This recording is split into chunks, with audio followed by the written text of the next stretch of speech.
ಪಂಚಮಸಾಲಿ ಮೀಸಲಾತಿ ಬೇಡಿಕೆ ಸಂವಿಧಾನಕ್ಕೆ ವಿರುದ್ಧನ? ಸಿಎಂ ಹೇಳಿಕೆಯಿಂದ ಈಗ ಪಂಚಮಸಾಲಿ ಸಮುದಾಯಕ್ಕೆ ಶಾಕಿಂಗ್ ನ್ಯೂಸ್ ಇದೆ.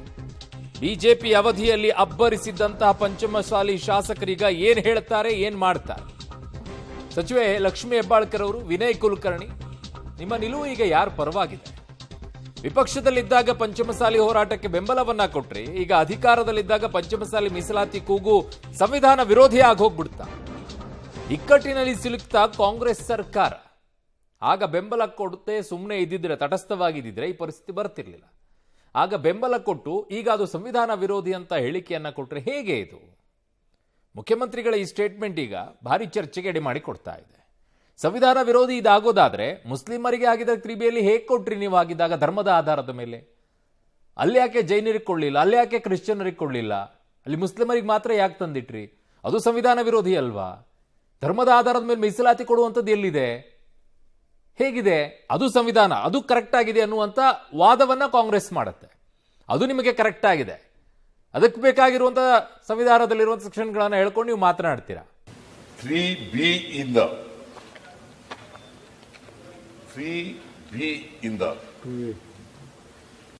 2Aಗೆ ಸೇರಿಸಬೇಕು ಅಂತೇಳಿ ಹೋರಾಟವನ್ನು ಮಾಡ್ತಾ ಇದ್ದಾರೆ.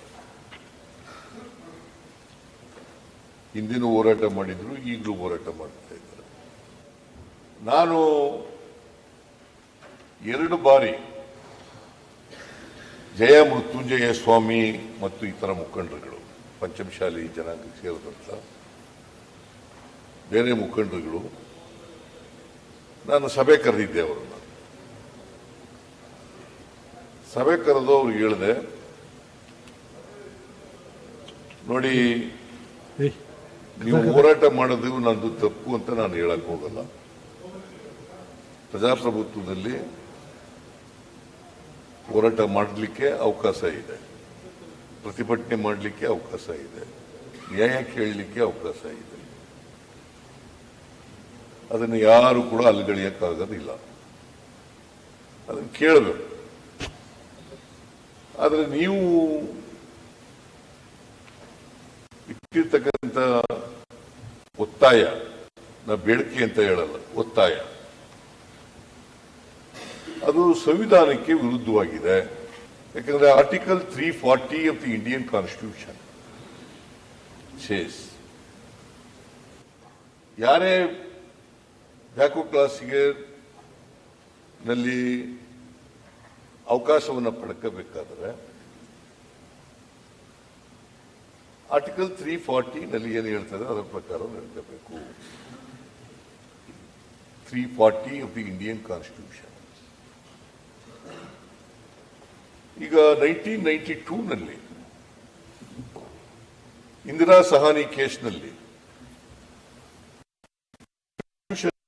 ಬೆಂಚ್ ಏನ್ ಹೇಳಿದೆ ಅಂತಂದ್ರೆ, ಪ್ರತಿ ಒಂದು ರಾಜ್ಯದಲ್ಲೂ ಕೂಡ ಒಂದು ಪರ್ಮನೆಂಟ್ ಬ್ಯಾಕ್ವರ್ಡ್ ಕ್ಲಾಸ್ ಕಮಿಷನ್ ಇರಬೇಕು.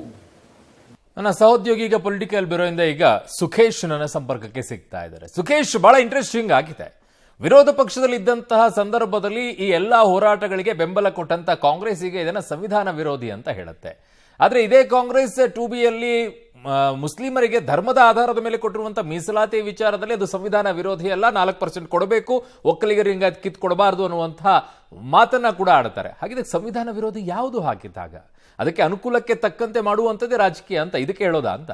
ಅರುಣ್, ಒಂದು ಸ್ಪಷ್ಟ, ಇದುವರೆಗಿನ ಪಂಚಮಸಾಲಿ ಹೋರಾಟದ ರೂಪ ಬೇರೆ ಇತ್ತು. ಈಗ ಸರ್ಕಾರ ತನ್ನ ನಿಲುವೇನು ಅನ್ನೋದನ್ನ ಸ್ಪಷ್ಟಪಡಿಸಿದಂತೆ ಕಾಣಿಸ್ತಾ ಇದೆ.